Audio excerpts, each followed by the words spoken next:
Prayer by the chaplain.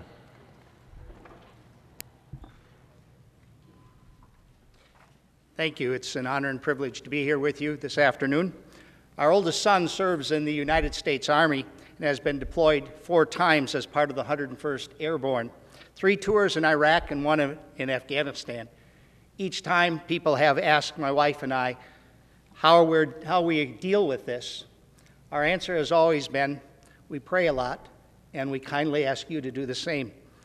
But prayer is not just a spare wheel that you pull out when things are difficult or there is trouble. Prayer is talking to God, asking Him to take the steering wheel and direct us and all things along His way. I invite you to join with me in doing that now as we call upon Him in prayer. Lord God, you understand all our needs as well as our shortcomings, weaknesses, and the obstacles we face in this life. That you should invite us to call upon you in prayer is most reassuring, for you are our rock and refuge and ever-present help, especially when we need you most. For we are so often helpless before the malevolence that fills our days, and thus we come to you now, asking for your strength, guidance, and blessing. For all things are under your control, and you alone can turn even tragedy to triumph. Yours is the comfort to restore our balance. Yours is the peace which calms the troubled heart. Give us your peace, which passes understanding. Keep us on a calm course, knowing that you are with us. As the ruler of all, we commend our nation and its leaders to your care. Bless all officials who serve us in national, state, and local governments, especially. Guide these men and women who represent us and serve in the Minnesota House of Representatives. Impress on them the sacredness of the responsibility you have placed upon them. Give them the gifts required for leadership, wisdom to make decisions that will be of benefit, a blessing to our respective communities, to families, children, the aged, the poor, the hungry, the homeless, those who struggle with addiction, psychological disorders, the victims of abuse, the unemployed, the veterans, and all that are in need. Give to these elected leaders the courage to act, to dare, to risk, to reach for the trapeze and leap, knowing that your everlasting arms are there. May your loving care for them lead them to care for you and for those whom you have gifted them to serve. Be their strength, their guard, their guide in all they do. Keep them cool when things heat up. Keep them compassionate when they are inclined to be hard. Keep them resilient when under pressure. Keep them united when there is tension that would divide. And keep them faithful to you in all things. Sincerely, we thank you for this country and state that we love, for the unnumbered blessings of political liberty which has been ours in this divinely blessed nation. And humbly we ask you to guard our blood-bought freedom against those who would seek to undermine our land. Bless us with peace in our nation, our homes, our hearts, and this chamber. And may our military men and women and all who protect us be assured of your presence and always walk with faith in your sustaining love. We pray hopefully and confidently, and I ask this in the saving name of him who is the way, the truth, and the life. Amen. The chaplain for today is the Reverend Dr. Don Fondow, President of the Minnesota North District of the Lutheran Church Missouri Synod. Pledge of Allegiance. Please remain standing and recite the Pledge of Allegiance to the flag of the United States of America. I pledge allegiance to the flag of the United States of America and to the republic for which it stands, one nation under God, indivisible, with liberty and justice for all. The clerk will take the roll.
Yeah, I don't need that. You just.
The clerk will close the roll.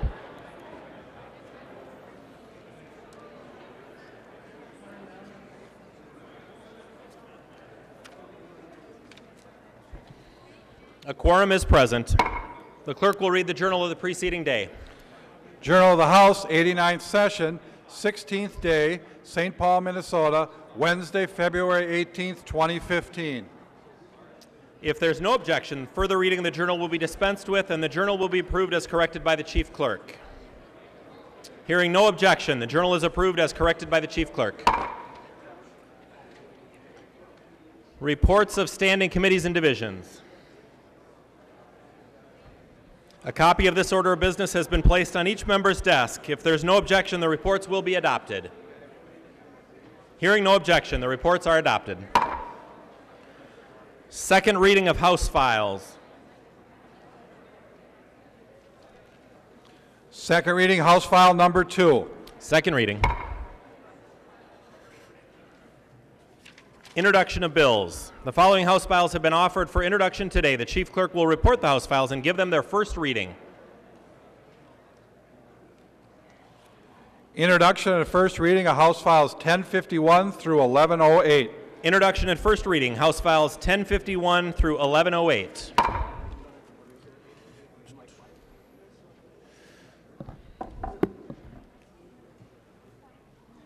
Calendar for the day.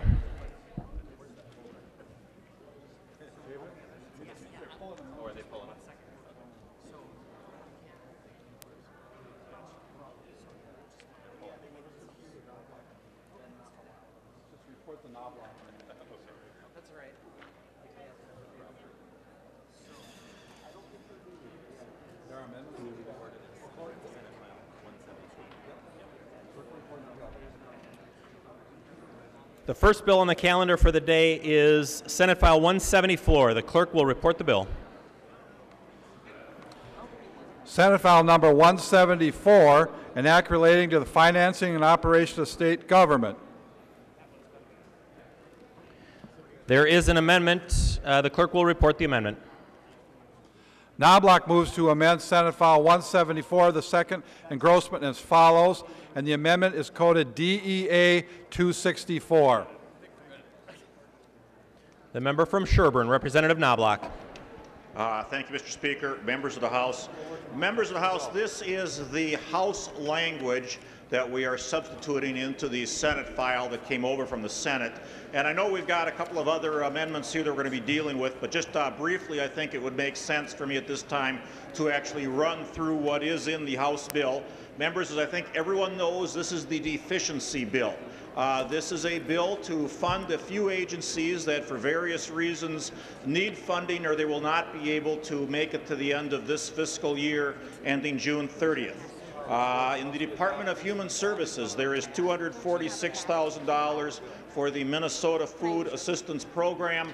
Enrollments have exceeded expectations in that program.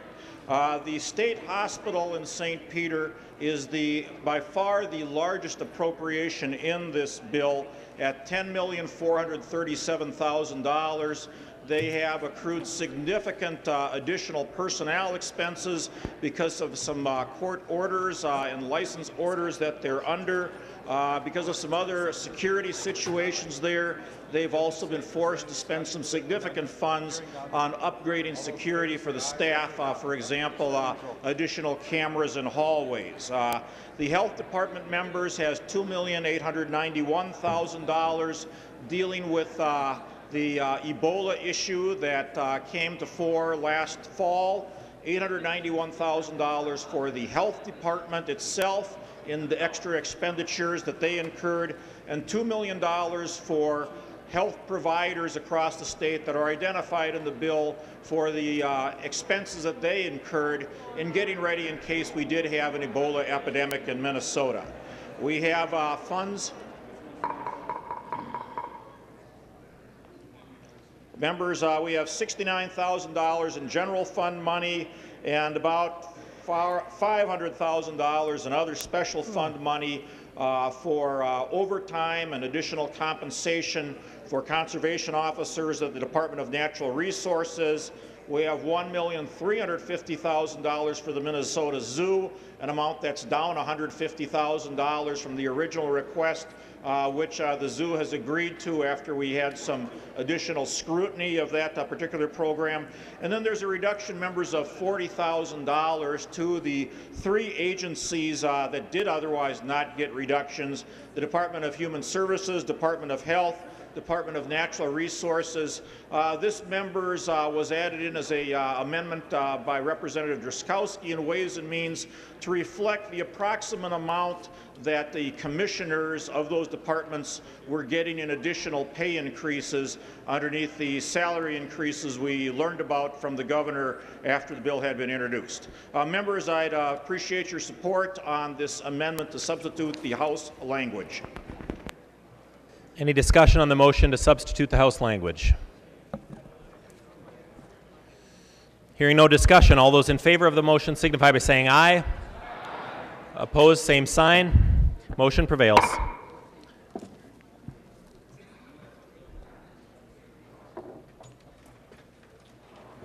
There is an amendment at the desk. The clerk will report the amendment.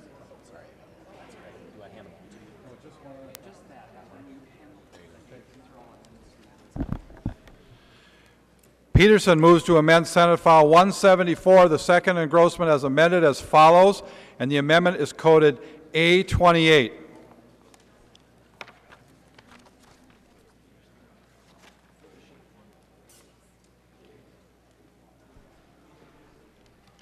Where does she sit? Peterson, where does she sit? Right over there by Wheelan. The member from Dakota, Representative Peterson, to your amendment. Thank you, Mr. Speaker and members. The amendment that you have before you, in essence, returns the legislative approval for salaries of executive branch employees such as the governor's commissioners and other appointed offices. It does a couple of things. First, it restores the legislative approval. It also increases transparency to the public. And it also goes back to the previous practice that this body has had for a very long time. So I ask for your support. There was bipartisan support for this amendment prior to this conversation here, and I ask for your approval. Thank you. Discussion on the amendment. The member from Sherburne, Representative Knoblach. Mr. Speaker, members of the House, I consider this a friendly amendment and would appreciate your support.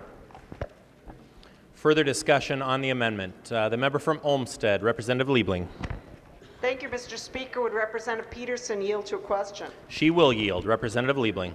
Thank you, Mr. Speaker. Representative Peterson, does this amendment affect the cap? I understand there's a cap in law on how high the governor now can raise the salaries. I think it's 133% of his own salary. Is that going to remain in law, or does this amendment affect that at all?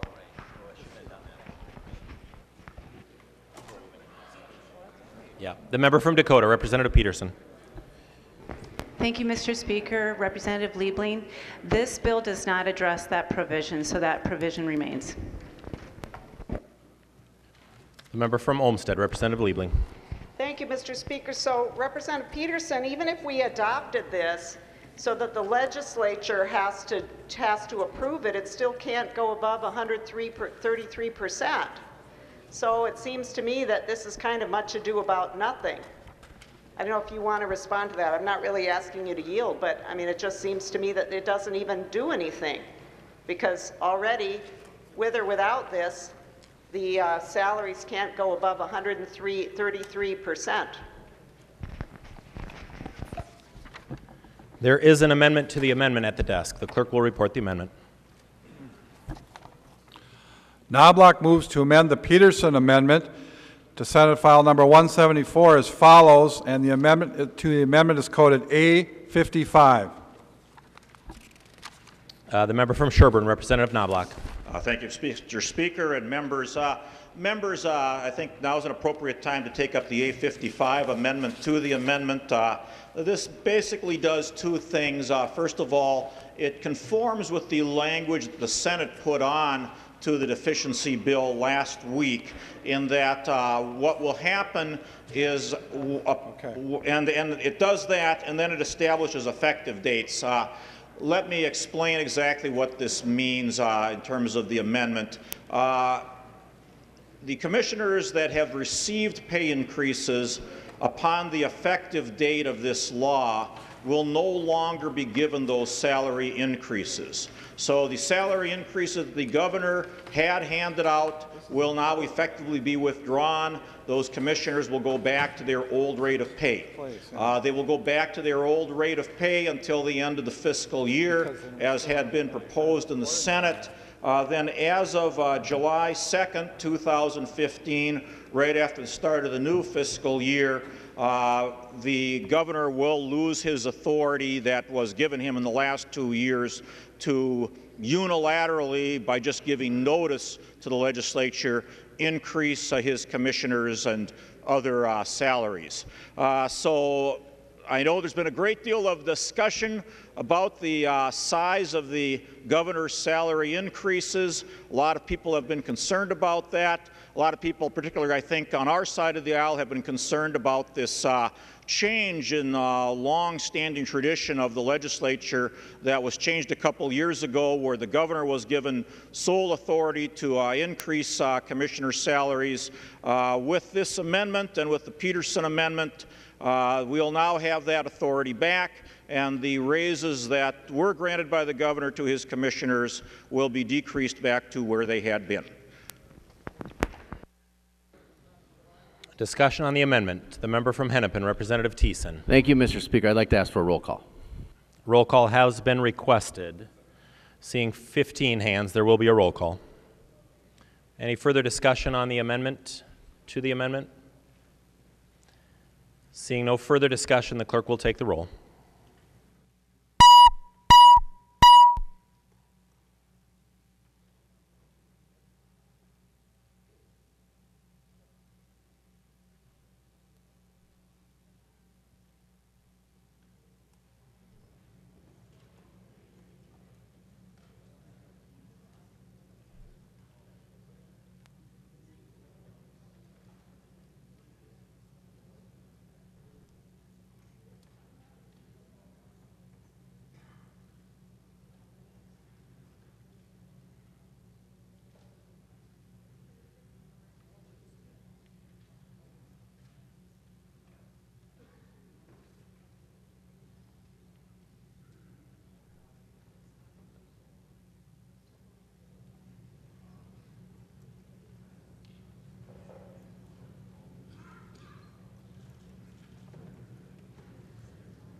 Clerk will close the roll.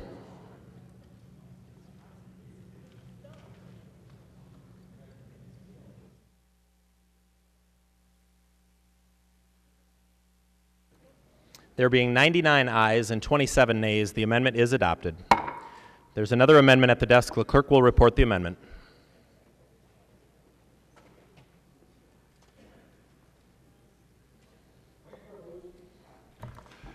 Winkler moves to amend the Peterson amendment as amended to Senate File Number 174, and the amendment is coded A33. The member from Hennepin, Representative Winkler. Thank you, Mr. Speaker. I would like to withdraw this amendment. Representative Winkler withdraws the amendment. There's another amendment at the desk. The clerk will report the amendment. Schoen moves to amend the Peterson amendment as amended to Senate File Number 174, and the amendment is coded A38.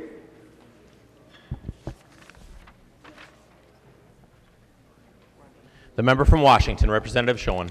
Thank you, Mr. Speaker. I'd like to withdraw the amendment. Representative Schoen withdraws the amendment. Further discussion to the A28 amendment, the Peterson amendment, as amended.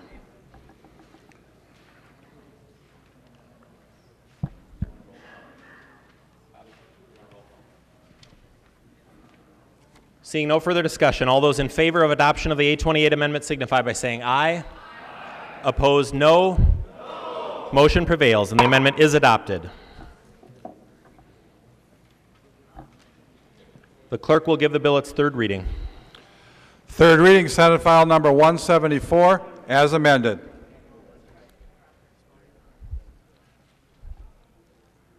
The member from Dakota, Representative Wills. Thank you, Mr. Speaker. And I won't belabor the point, but I wanted to just remind everyone how important it is to me to be able to have the funding in this bill for the Minnesota Zoo, which is in my district. And due to the unforeseen circumstances that they faced with the weather last year, and thus resulting in lower than projected turnout for their visitors, and thus affecting their revenue stream, and a few other factors, they came up with a budget deficiency that we're addressing in this bill. And so I'm proud to support this bill and make sure we can get the Minnesota Zoo the funding that they need. Thank you.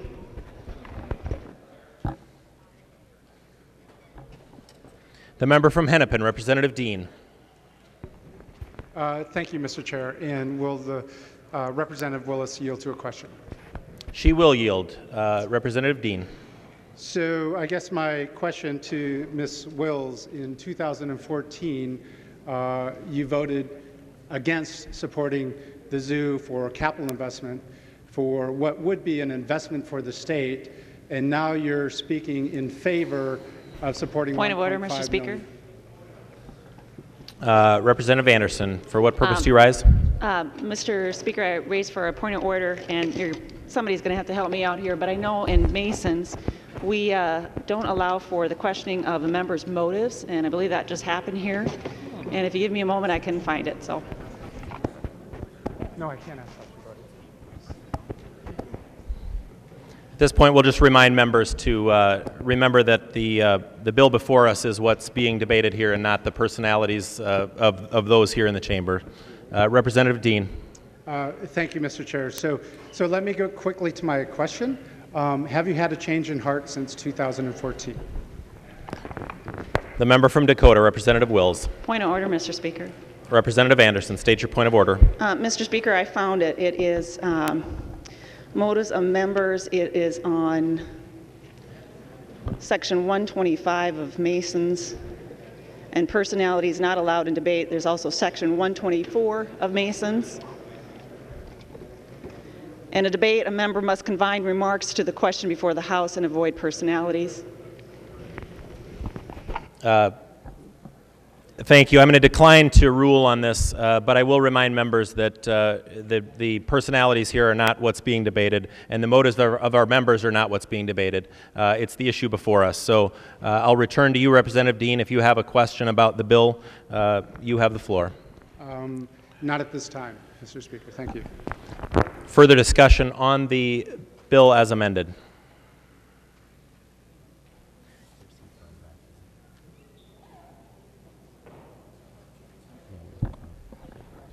The member from Nicollet, Representative Johnson.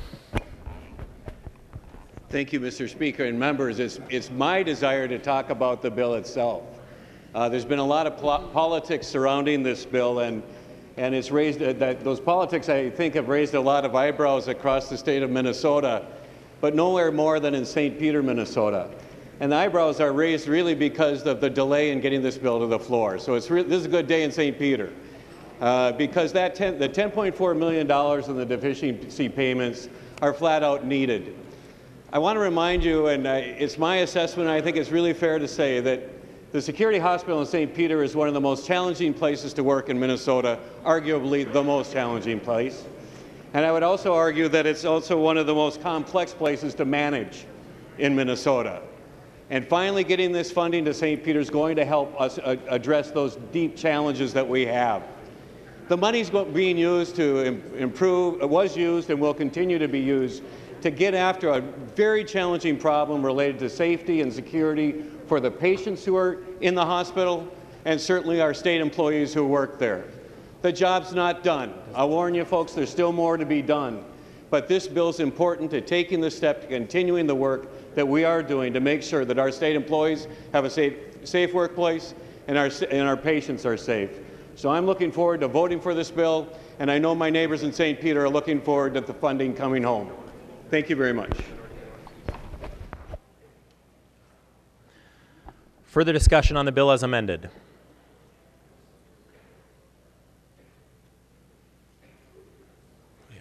The member from Wabasha, Representative Drazkowski. Thank you, Mr. Speaker. Members, I stand to speak against this bill. We have before us a bill that was brought forward and purported to be a deficiency bill. Now, members, a deficiency bill is when something comes that is unforeseen by government, something that they couldn't plan for, something that they couldn't manage for. But as we look at the details of this bill, I look at the Ebola section, I can accept that's something that Minnesota and that the Department of Human Services couldn't plan for. That's a deficiency component in my mind. We look at some of the other areas, though. I get letters from people who work at the security hospital in St. Peter. And they tell me that this is not about pouring more money on the program.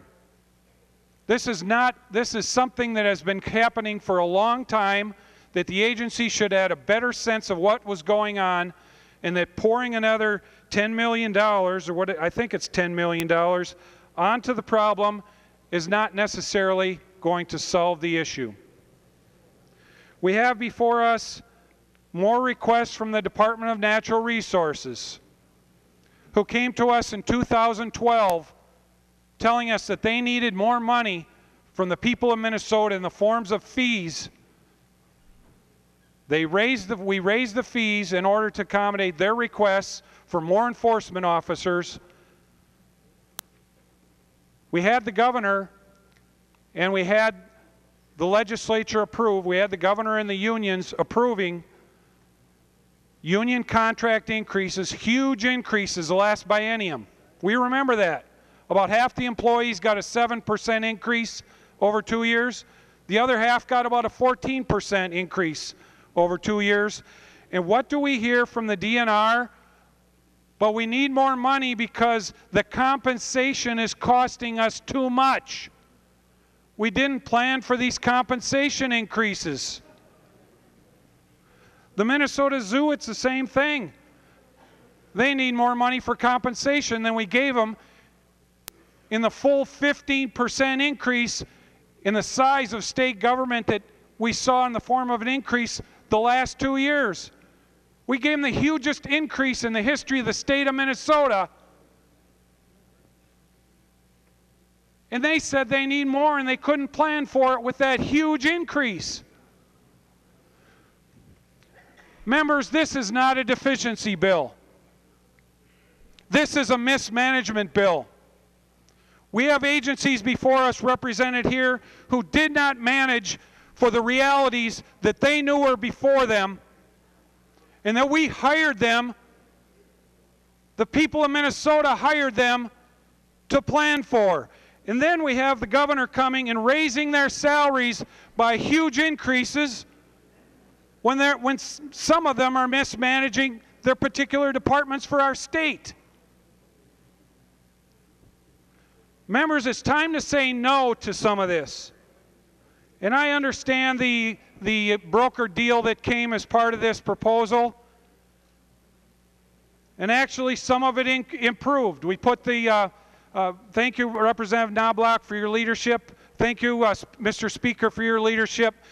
We did put, with this bill, some authority back in the hands of the legislature to a chief executive who operated in a way that many people in Minnesota saw to be crony government at its worst. The shortfall, members, in this bill and this solution is that the crony government will have an opportunity to be reinstated on July 1st. And members, with the passage of this bill, and I assume the bill is going to pass, all eyes will be on the governor on July 1st.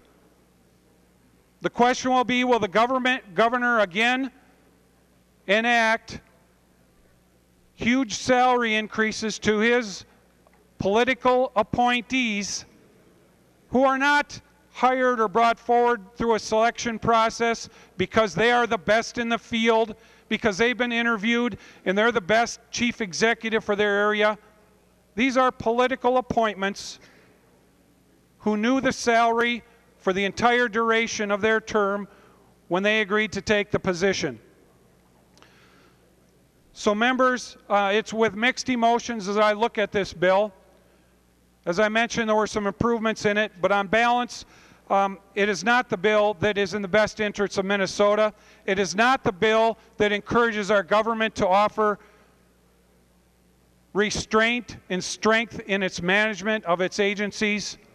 It's a bill that falls much, much short of what Minnesotans expect.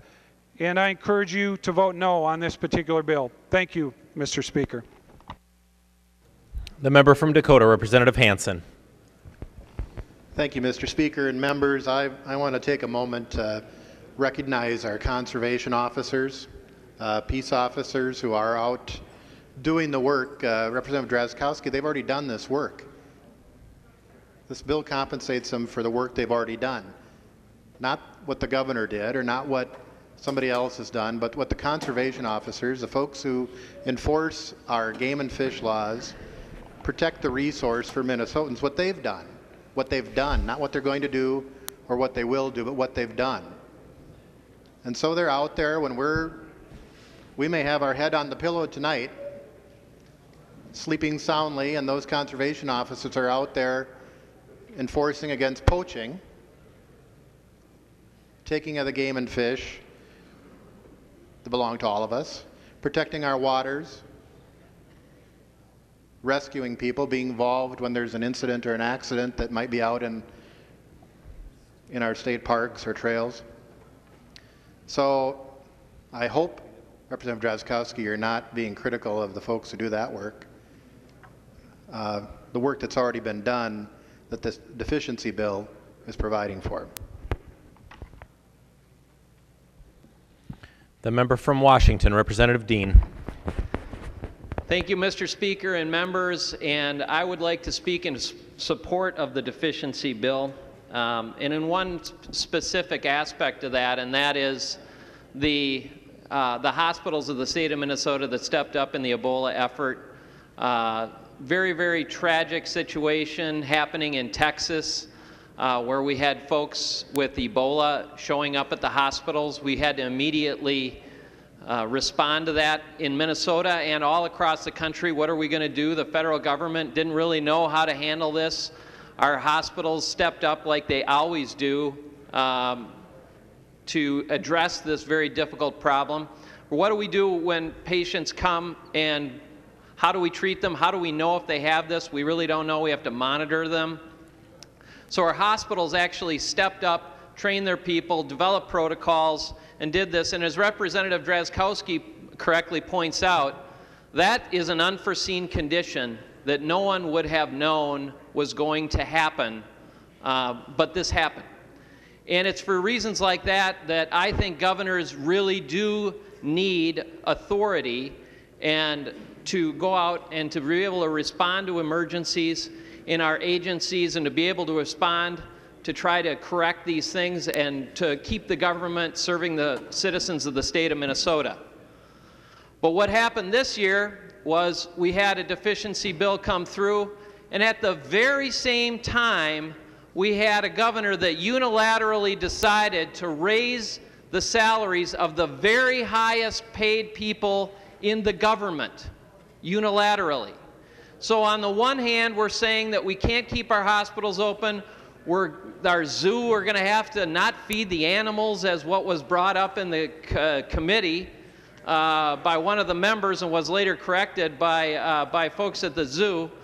We're going to have to do all of these drastic measures because we don't have enough money, and at the very same time, we're raising the salaries of the very highest paid executives in his agencies. And the average person across the state of Minnesota who's struggling to pay bills says this doesn't make any sense. This is out of touch.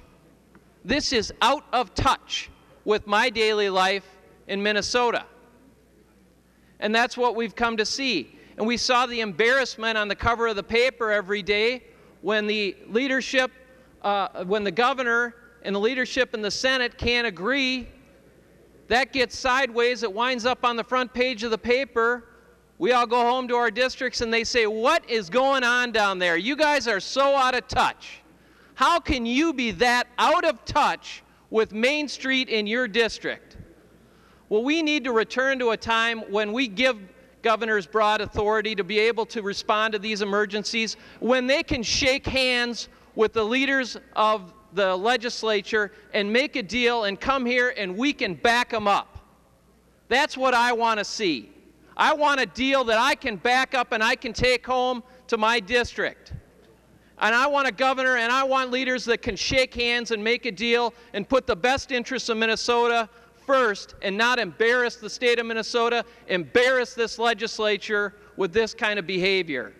I think you deserve that. We all deserve that. The state of Minnesota deserves that. But I think this bill deserves our support. We ought to be able to get behind deficiency bills and disasters. We step behind our leaders when they step in to help the citizens of the state of Minnesota. I think today is the right day to do the right thing. If we've seen a week of embarrassment, today start doing the right thing. The member from Blue Earth, Representative Considine. I'm standing to support the bill. I believe I am the only person here that actually worked in the security hospital. And when I twist wrong, my ribs remind me that I broke 3 of them there. When you see me staggering, it's because I had a knee operation while I was there. It is an extremely dangerous place to work. And quite frankly, you cannot imagine it. People have said, oh, I can only imagine what you went through. No, you can't. And as far as things being unexpected, those happen on a daily occurrence there. The staff there that work there are dedicated, but they are in danger every day, and I am proud to support this bill. Thank you. The member from Olmsted, Representative Quam. Thank you, Mr. Speaker and members. And I think we all can find something in here that we think is justified, and we can debate other things. I'm in favor of this bill. I just wish when the unexpected things happen that we actually had a sufficiency bill. Where are the departments and the rest of the government that things happened and they didn't go through their money? I'd like to show just how effective government can be and have a sufficiency bill which shows how we've done due diligence, great fiscal responsibility for our citizens, and delivered the value and the service with saving some money. So I will be voting green here, but I'll be waiting for that sufficiency bill. The member from Hennepin, Representative Winkler. Thank you, Mr. Speaker. Would Representative Drazkowski yield to a question? He will yield. Representative Winkler. Representative Drazkowski, I was a little bit confused in your remarks. I thought that you said you were against this bill because it spent too much money, and that you thought Representative Knoblach had done something good to the bill, which I'm not really totally clear about what's good about it in his amendments.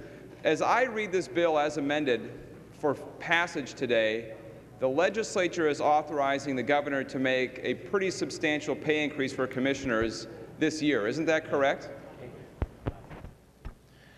The member from Wabasha, Representative Drazkowski.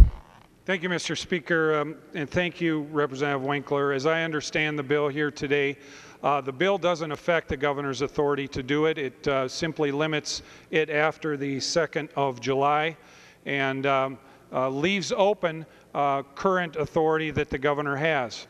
And so that's what I understand the bill to do. Thank you, Mr. Speaker. The member from Hennepin, Representative Winkler. Thank you, Mr. Speaker. Well, Representative Drazkowski, I think you said basically yes. If this bill passes and becomes law, a substantial pay increase for commissioners will go into effect this year with the blessing of the legislature. I just wanted to make that pretty clear on the record that that's what voting for this bill will do. And personally, I think $150,000 a year to manage a $40 billion budget isn't an outrageous salary. But I wanted to be clear that the legislature itself is ratifying the governor's pay increase by passing this today.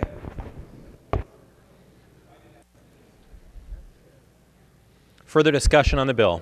The member from Wabasha, Representative Drazkowski. Thank you, Mr. Speaker. And I would just like to offer a correction to Representative Winkler. This bill does not, and the legislature is not, with passage of this bill, as I understand it, ratifying any increase that the governor would provide for those salaries of those highest paid people in the state of Minnesota, that he would have the authority to, on July 1st, to still make the decision. That's going to be his decision as the governor of our state, whether he is going to extend to those highest paid people while the people of Minnesota are experiencing and have between 2007 and 2013 a $4,320 decrease in their median family income. He's going to provide, or could provide, if he does exactly what he did earlier, a full $42,000 increase in the median income of the highest paid people in state government. That's what could happen. So all eyes of Minnesota on July 1st, Representative Winkler, as I understand it, and as I read the bill, will be looking at Governor Dayton and saying and wondering, is he going to be with us, or is he going to exercise the same type of crony behavior that we saw him exercise last time? That's what I understand we will be looking at with this bill, and I don't understand it in any way to be a ratification of anything the governor does. Thank you, Mr. Speaker. The member from Hennepin, Representative Winkler. Thank you, Mr. Speaker. I won't rise again. We're not really in a yield situation, so I appreciate the indulgence. But Representative Drazkowski, just to be clear, you're passing on an opportunity to stop the pay increases from happening.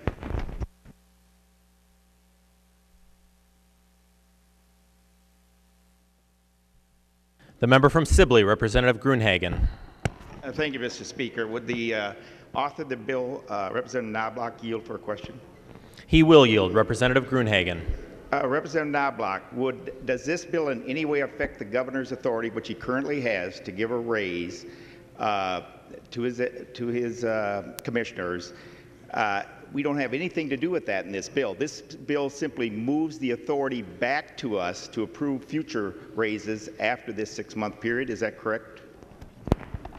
Representative Knoblach. Mr. Speaker, Representative Gruenhagen, what this bill does is sometime in the last 2 years, the legislature granted the governor authority to make these pay increases. This bill takes back the authority that the legislature has had for many years to make those sorts of pay increases. So now, after July 2nd, 2015, only with legislative support will Governor Dayton or any other future governor be able to make these sorts of pay increases that were made. In addition, Representative Gruenhagen, the pay increases that the governor did give to these commissioners will now be, upon the effective date of this bill, taken away, so these commissioners now will have their salaries lowered back to what they were being paid before. Representative Gruenhagen. Yeah, if Representative Knoblach would yield for one more question. But effective July... He will yield. Representative Gruenhagen. But effective July 1st, the governor still can hand out the raises. But this bill can't prevent it. It simply moves it back after those raises, back to the legislature as far as oversight. The member from Sherburne, Representative Knoblach. Mr. Speaker, Representative Gruenhagen, this bill leaves the law as it currently exists in place as of July 1st for the date July 1st, 2015. And the governor has the same authority that he has now that this legislature granted him in the last 2 years on July 1st to make a pay increase if he so wishes at that time. But, Mr. Speaker, Representative Gruenhagen, that is authority that the governor already has, that this legislature granted him sometime in the last 2 years. It will be up to him whether he chooses to exercise that authority. This bill, as it's currently amended, reduces the salary of the commissioners, takes away the big pay increases they were given, and then as of July 2nd, 2015, gives back to the legislature the authority that they previously had. So this can't happen again. The member from Ramsey, Representative Murphy. Thank you, Mr. Speaker. Would Representative Knoblach yield? He will yield. Representative Murphy. Thank you, Mr. Speaker, and Representative Knoblach. I'm looking at the A55 amendment and looking at line 1.12 and at the date July 2nd, 2015.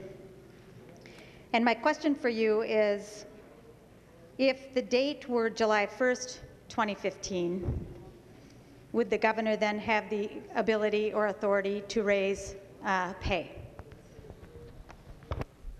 The member from Sherburne, Representative Knoblach. Mr. Speaker, Representative Murphy, it is my belief that the answer to your question is no, that the governor on July 1st retains the same authority that the legislature gave him 2 years ago. Representative Murphy. Thank you, Mr. Speaker, and Representative Knoblach. So if this amendment goes forward in the law today and we take this vote and it says July 2nd, the governor has a day to raise pay. Is that correct? He will yield. Representative Knoblach. Mr. Speaker, Representative Murphy, on July 1st, the governor would maintain the same authority that he has in the current law right now that this legislature gave him sometime in the last 2 years. The member from Ramsey, Representative Murphy. Thank you, Mr. Speaker, and Representative Knoblach. I wanted to make sure I understood this, because as I'm looking at this, if the amendment said July 1st and not July 2nd, then the governor, under this agreement, would not be able to raise the pay of his commissioners. And if the caucus, your caucus, is not interested in allowing the governor to do that, then I'm not quite sure why you chose July 2nd. The member, he will yield. The member from Sherburne, Representative Knoblach. Well, Mr. Speaker, Representative Murphy, I know you were here in the last 2 years, Representative Murphy. I guess I don't know how you voted on the bill to give this authority to raise pay to the governor, this authority that was given to him that now has created a situation where he's given all these large raises to commissioners. I wasn't here, so I don't know who voted for it and who voted against it, and I haven't bothered to look through the House Journal to see who did. But I do know this, Representative Murphy, that if you vote for this bill, you are voting to A, reduce and take away the pay increases that were given to the commissioners, and secondly, you are taking back to the legislature the authority to raise pay for commissioners in the future.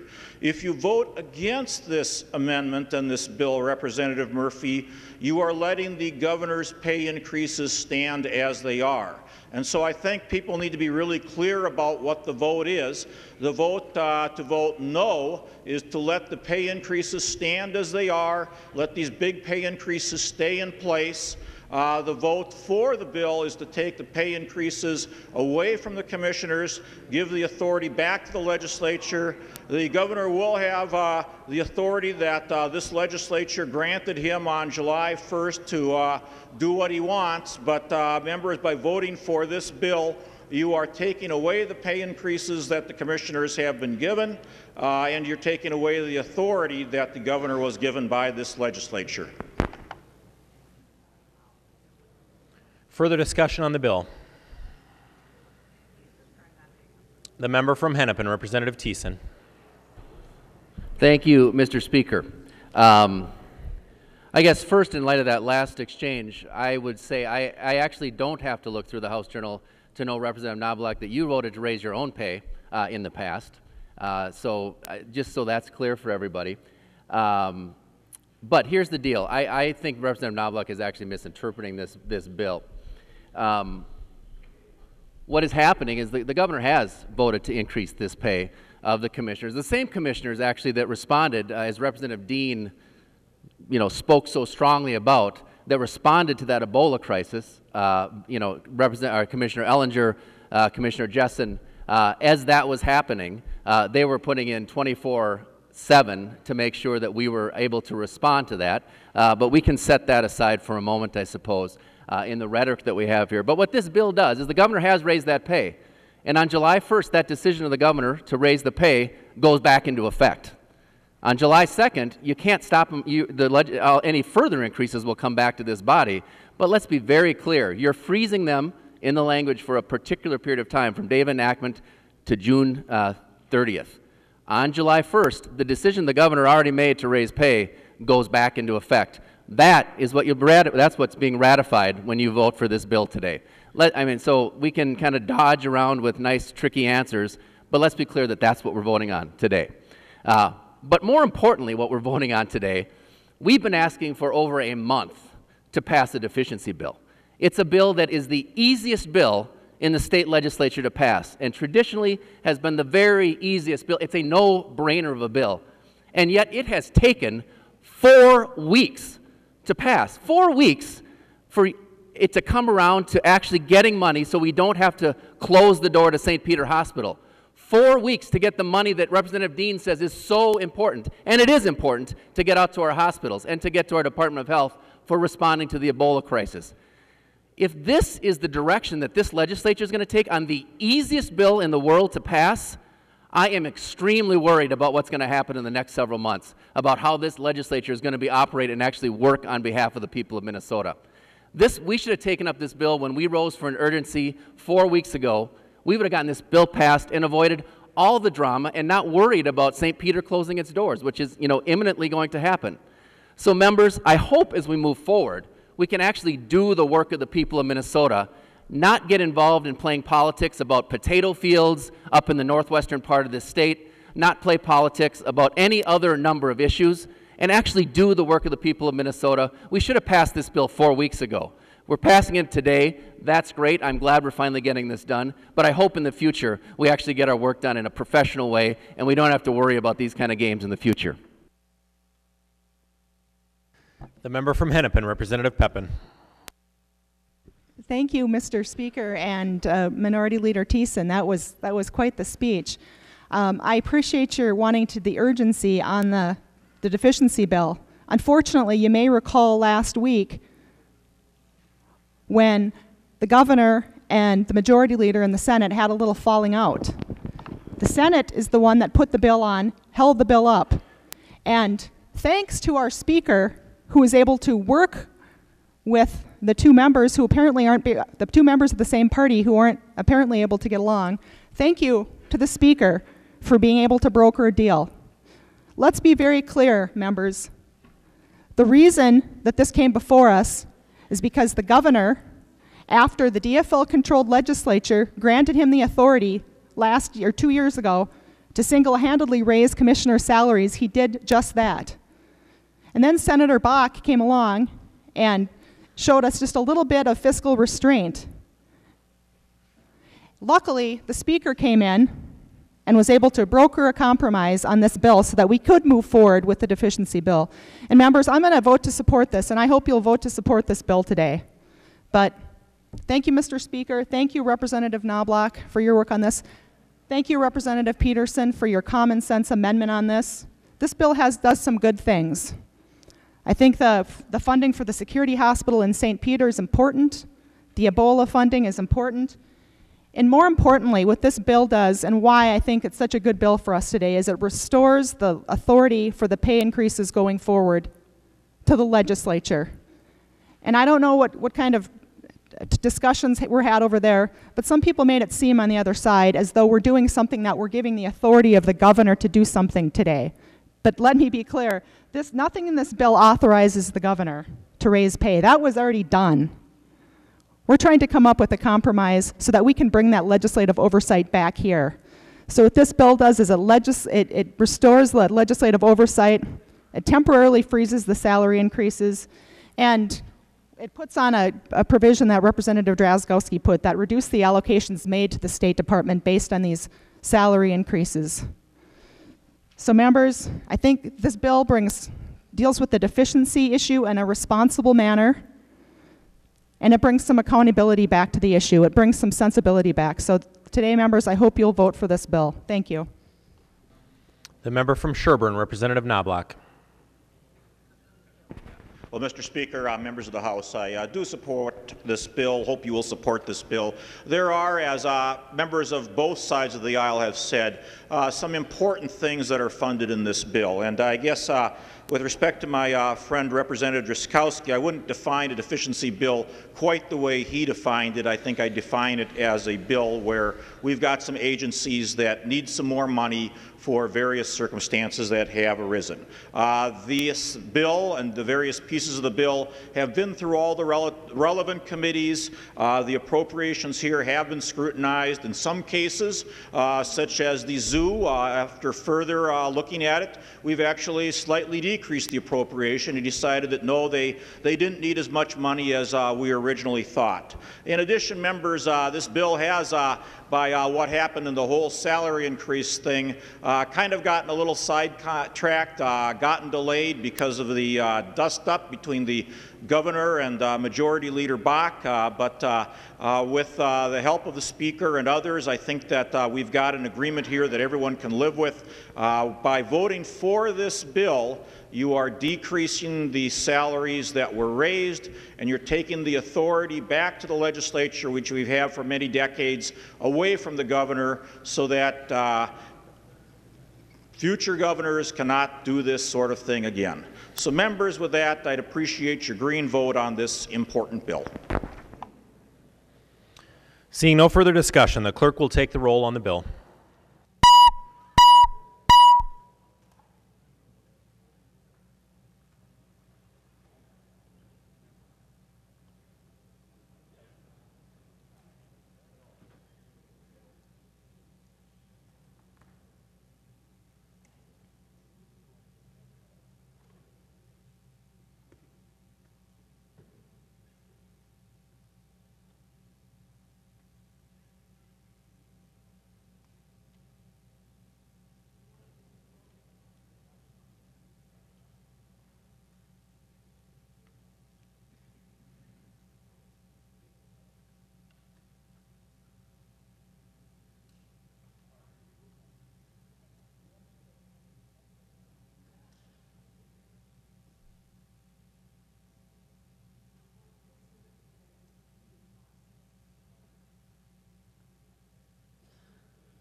The clerk will close the roll.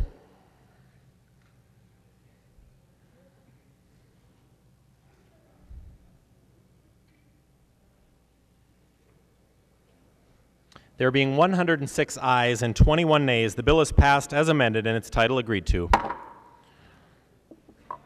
Report from the Committee on Rules and Legislative Administration.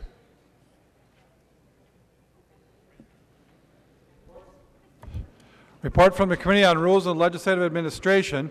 Peppin for the Committee on Rules and Legislative Administration, pursuant to Rules 1.21 and 3.33, designates the following bill to be placed on the calendar for the day for Monday, February 23, 2015, and establishes a pre-filing requirement for amendments offered to the following bill, House File Number 8. Motions and resolutions. There are copies of the non-controversial motions on the House desk and online. If there's no objection, we'll take action on these motions first. Hearing no objection, the motions prevail. Backer moves that House File Number 423, now on the General Register, be re-referred to the Committee on Public Safety and Crime Prevention Policy and Finance. The member from Traverse, Representative Backer.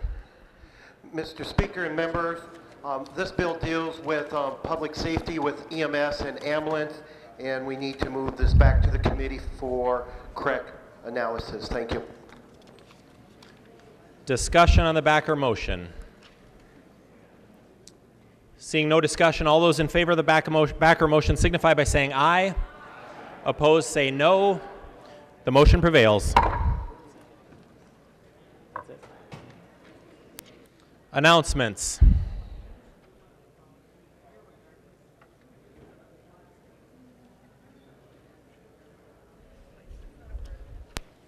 The member from Hennepin, Representative Peppin.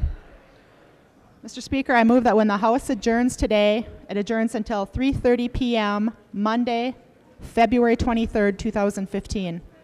Representative Peppin moves that when the House adjourns today, it adjourns until 3:30 p.m. on Monday, February 23rd, 2015. All those in favor signify by saying aye. Those opposed, no. The motion prevails. Representative Peppin. I move that the House do now adjourn. Representative Peppin moves that the House do now adjourn. All those in favor say aye. Those opposed say no. The motion prevails and the House stands adjourned until 3:30 p.m. Monday, February 23rd, 2015.